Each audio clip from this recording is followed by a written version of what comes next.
The Joe Rogan Experience. Are we getting new files, Jamie? Does anything happen? Do we Yeah, know what more? happened with Oliver the- Stone apparently testified about the JFK assassination.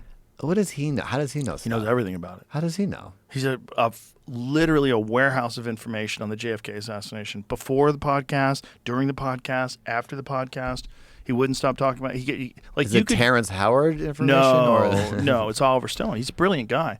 Oliver Stone can give you. He could sit down and break down from recall. And how old is Oliver Stone?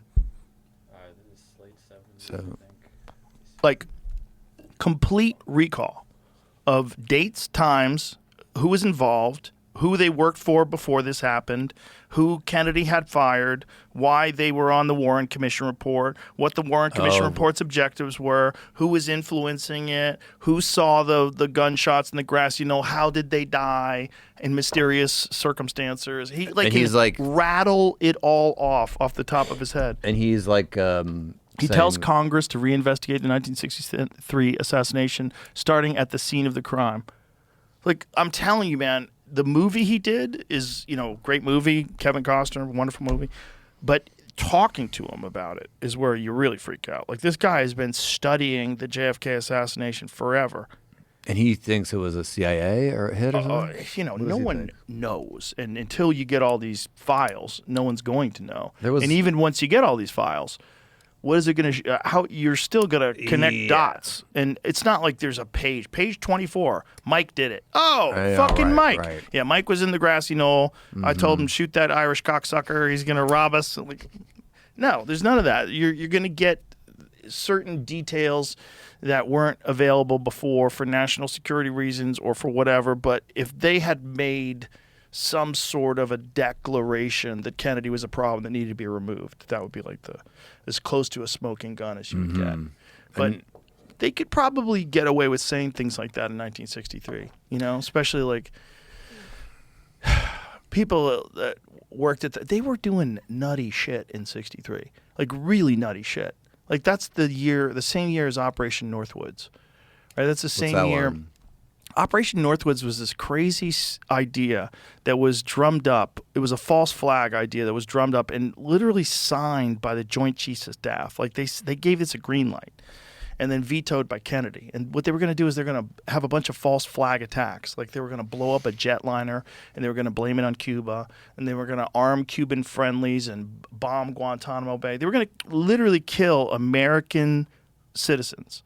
And the idea was do this false flag, blame it on Cuba, then we have to go to war with Cuba. And Kennedy was like, what the fuck are you doing? No. And then there was the other one, which was the Bay of Pigs.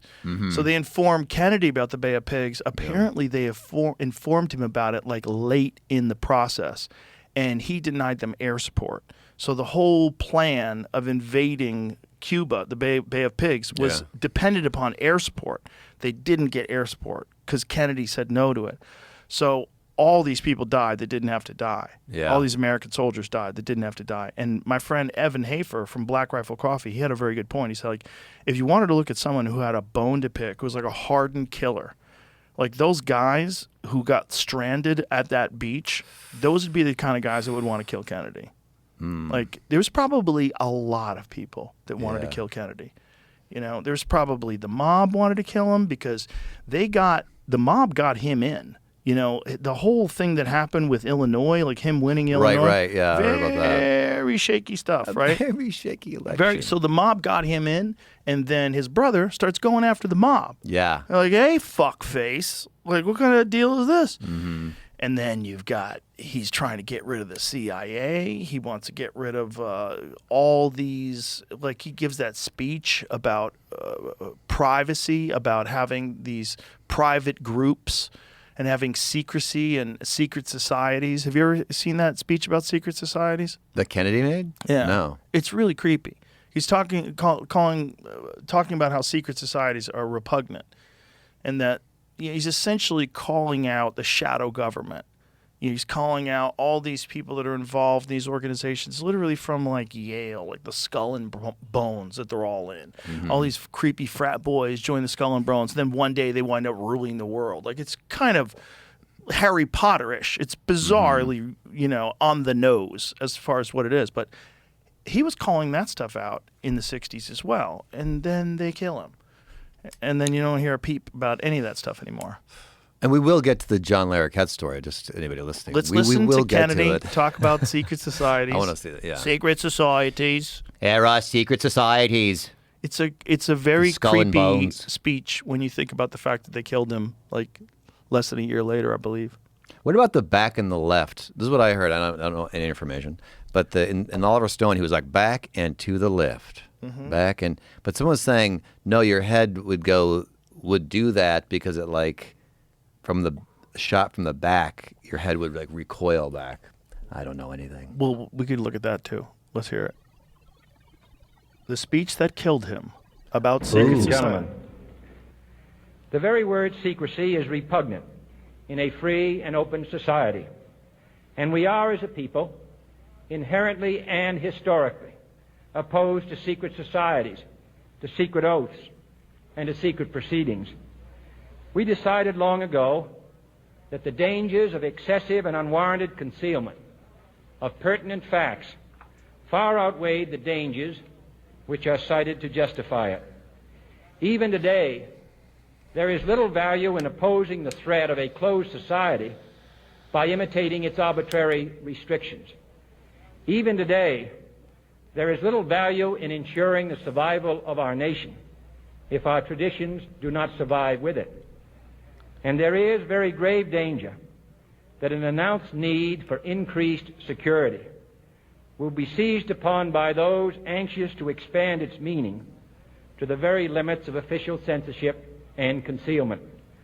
That I do not intend to permit to the extent that it's in my control. And no official of my administration, whether his rank is high or low, civilian or military, should interpret my words here tonight as an excuse to censor the news, to stifle dissent, to cover up our mistakes, or to withhold from the press and the public the facts they deserve to know. For we are opposed around the world by a monolithic and ruthless conspiracy that relies primarily on covert means for expanding its sphere of influence, on infiltration instead of invasion, on subversion instead of elections, on intimidation instead of free choice, on guerrillas by night instead of armies by day. It is a system which has conscripted vast human and material resources into the building of a tightly knit, highly efficient machine that combines military, diplomatic, intelligence, economic, scientific, and political operations. Its preparations are concealed, not published. Its mistakes are buried, not headlined. Its dissenters are silenced, not praised. No expenditure is questioned, no rumor is printed, no secret is revealed. No president should fear public scrutiny of his program, for from that scrutiny comes understanding, and from that understanding comes support or opposition, and both are necessary. Why did we become so retarded? Like, listen to how genius he's saying is, and how eloquently he's describing the problem. People don't talk like that anymore. No, we don't talk like that anymore. And if we did talk like that, people would be like, what did he just say? Yeah, I didn't understand a word. I understood half of those words. I didn't know it. This is 1963. We're dumber now. Oh, yeah. With more access to information than we were in 63. And people think they're smarter because their phone, they think that's them, too. ChatGPT is like...